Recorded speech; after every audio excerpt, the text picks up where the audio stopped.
industrializing countries who said, just give us 1% of your gross national pollution, and we'll be happy.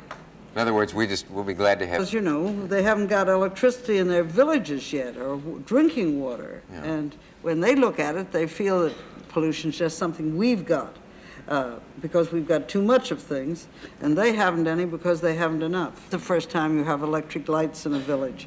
I know what it means to have to carry water 3 or 4 miles. But the thing they don't realize, or didn't, you know, a lot went on at Stockholm, but the thing they didn't realize is we're not talking about pollution over New York or Los Angeles. We're talking about the kind of thing that's going around the whole world, and they're going to get it just as much as we do. It said, more and more mon amour. You know, and somebody came and stuck one on me, and I didn't notice too carefully. There it was. It seemed what did it say?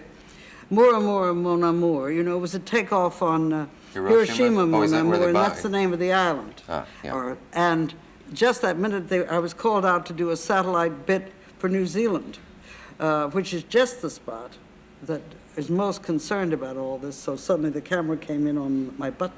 Yeah. So it was on just in time. It would have been a little better if the Russians had come, probably, but they were just as affected as if they hadn't had come. You know, they announced enormous ecological changes just before they came. They were going to do whole riverbeds. They had a big exchange with President Nixon, and they'll be there in the fall. So their not being there wasn't too serious. It lowered the intensity about the war. The French didn't move out. The Chinese didn't vote against the statement, although they more or less threatened to. And we got what we went for. Japan wanted to say that we'd only look after endangered species of whales. Well, then you could have argued for the next 10 years of who was endangered. Yeah. But the moratorium went through all whales for 10 years. Change in people's thinking during this conference. The French didn't walk out, even though we did talk about tests. The Chinese didn't vote in the end, you know, against the statement and stop it. We got something started. I don't think it's the bottom of everything, it's the top of everything, you know. Well, babies are piling up on top. Our major problem is the whole technology and the way we're poisoning the atmosphere and poisoning the ocean. Now, if there weren't so many people, it wouldn't be as bad, of course, but it's not the people, it's the technology that's really serious. And of course, we've got to stop the population increase. We've got to level it off and invite, or rather disinvite, so many babies from being born in this next generation, because it isn't going to be a terribly good place to be born.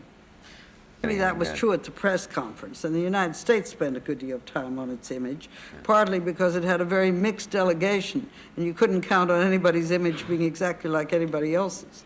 But most people know, and it was quite impressive to have a great big room, people from all over the world who'd never been to a UN conference at all before, which included most of our representatives, managing to get through it. You know, sit there with a microphone and manage the protocol that was so complicated. If you went out of the room for 2 minutes, you thought, you know, that you'd come in another part of a detective story. They did it, and they did it. It was one committee meeting of a little over 2 hours when there were 43 interventions from 36 countries. Now, that meant they had to be pretty snappy, almost as snappy as you are. You've got a socialist government and you can't fix Bacal, and they say, look what your imperialist, capitalist technology is doing, and actually neither of us know what to do with it. It's creeping back, and we'll be able probably to revive it, but it's going to take a long, long time, an unnecessary long time. We don't have to go around killing lakes and rivers and possibly killing the ocean if we keep on the way we're going. I said I wasn't perfectly certain it was necessary. To ordain women? Yes, I thought we could think of a lot more things for them to do. Personally object at all, but I'm not so interested in women doing everything that men do as in women doing interesting things and women doing something to stop war from